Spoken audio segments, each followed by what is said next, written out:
Good day, ECO736 students. Welcome to video clip number 2 for week 8. We continue with social policy with a specific look at education. So in the previous lecture slides, we considered access to higher education in South Africa. We now move on to schooling in South Africa, where we will focus on basic education. And if you look at the trends displayed in front of you, the current provincial per learner expenditure on basic education has decreased from 2010 to 2019. So some of this decrease has been compounded by the fees must fall, which resulted in a reallocation of funds towards higher education, specifically an additional 57 billion over the medium-term expenditure framework. And this should be visible here post-2015, because the fees must fall uprising started mid-October 2015. So you can see, but even before fees must fall, there was still a gradual decline in terms of the per learner expenditure on basic education in South Africa. So how has this decrease in investment in basic education impacted educational outcomes? Well, it's clear that the decline, and you will see this in the coming slide, this decline in state funding has already started showing up in international assessments. According to the Progress in International Reading and Literacy, also known as PIRLS, the average class size of grade 4 classes in South Africa was 40 in 2011, but in 2016 it increased up to 45 learners per class. This, however, is not the end of the story. It masks that the largest increases were found in the poorest schools. Amongst the poorest 60% of learners, class sizes increased from 41 to 48 learners per class between 2011 and 2016. Let's look at more outcomes for basic education in the South African context. We turn our focus to numeracy in this case, looking at TIMSS, which is Trends in International Mathematics and Science Study. So we look at how South Africa scored with the TIMSS International Assessment for grade 5. So 2015 was the first time that South Africa participated in the TIMSS numeracy test for grade 5. Our average score was 56%, and you can see how that compares to other middle income countries and the international average of 71%, so fairly low. However, when we break the scores down by socio-economic status, the richest 10% of South African schools scored 94% in TIMSS, while the poorest 10% of South African schools scored 34%. So what is starting to emerge is that we have a bimodal distribution of basic education outcomes in South Africa. And for this reason, when we look at averages, and not only for education but for health as well, it tends to be quite misleading because the average doesn't tell us much about the underlying fundamentals that feed into this number. Let's go back to looking at literacy. We focus on PIRLS once again, specifically PIRLS 2016. Remember, this is another international benchmarking test, Progress in International Reading and Literacy. And what you're looking at is basically a graph of the percentage of learners or school reading at a basic level. And on the x-axis here, we got the average school wealth, starting at the poorest schools here on the left, working up to the richest schools on the right. And what do we find once again in the South African context? We find that the socioeconomic status of the school is a large driver of the outcome in terms of basic education.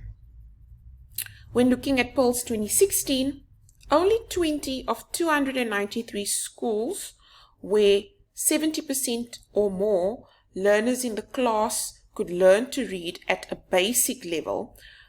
Many of them were concentrated here in the richest schools in terms of wealth. All are from this wealthiest decile. 14 of that 20 are from the wealthiest 3% of schools. 90% of schools fall below the 60% line. 75% of schools fall below this almost 30% line. So that is 30% or less of the learners could read at a basic level in South Africa in 2016 when being assessed using PIRLS. So the impact of socioeconomic status on reading and math outcomes in South Africa is clear. If you look at work by Spall from 2013, which looks at the percentage of variance in performance that can be explained by household socioeconomic status, and the performance being measured by the average SACMEC mathematics scores, you can see that South Africa is a far outlier where the variance that explains the performance by ECS is over 30%, with the average scores being in the lowest range compared to other middle-income countries. Almost 40% of South African students' reading achievements can also be explained by socio-economic status. This is an indication of wasted human capital potential, especially since none of us choose the families into which we are born. And it is a large determinant of where we will end up one day in the labor market, given the fact that education is one of the main drivers of your labor market outcomes. So a lot of intervention needs to happen to try and overcome the socioeconomic status into which we are born. Unfortunately, the reality is that the chronic pattern of poverty and privilege persists. Educational inequality, as we've seen, is the root of income inequality and poverty. So, increasing wages for the majority of black labor market entrants is going to be necessary to lower income inequality. However, this will not be possible without improving access and quality of education, both basic and at a higher education level. What has emerged furthermore is that South Africa has two education systems, not one. The bimodal distribution in educational outcomes is very clear. And this has implications for both reporting and policies because averages are misleading and a one-size-fits-all policy will not work in our context. Thus far, South Africa has not managed to convert any material advantage into cognitive skills. And this is an indication of an inefficient use of resources. I'm sure after doing your readings, you may have a few ideas about the way forward. No one has the precise answer, but we could start by acknowledging the extent of the problem. Low quality education is a crisis in our country, and it will need extensive political will as well as public support for widespread reform. We also need to, from a policy perspective, experiment with what could work. And the new approaches that we take should be rigorously evaluated. Failed programs can also provide useful information if it is acknowledged and disseminated. At least we will know what does not work. Furthermore, and this applies to social policy in general, in the South African context, we need increased accountability, an increase in information, as well as transparency. If we follow the money, where is it going? Is it going purely into salaries, or are we actually building more schools? What about corruption? This should be considered a social crime given our extremely low levels of performance in the education space.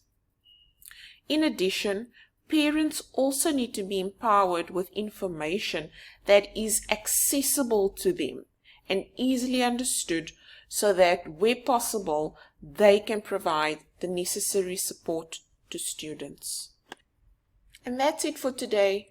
We will pick up this discussion in the discussion forum on Canva during Thursday's lecture time. Take care.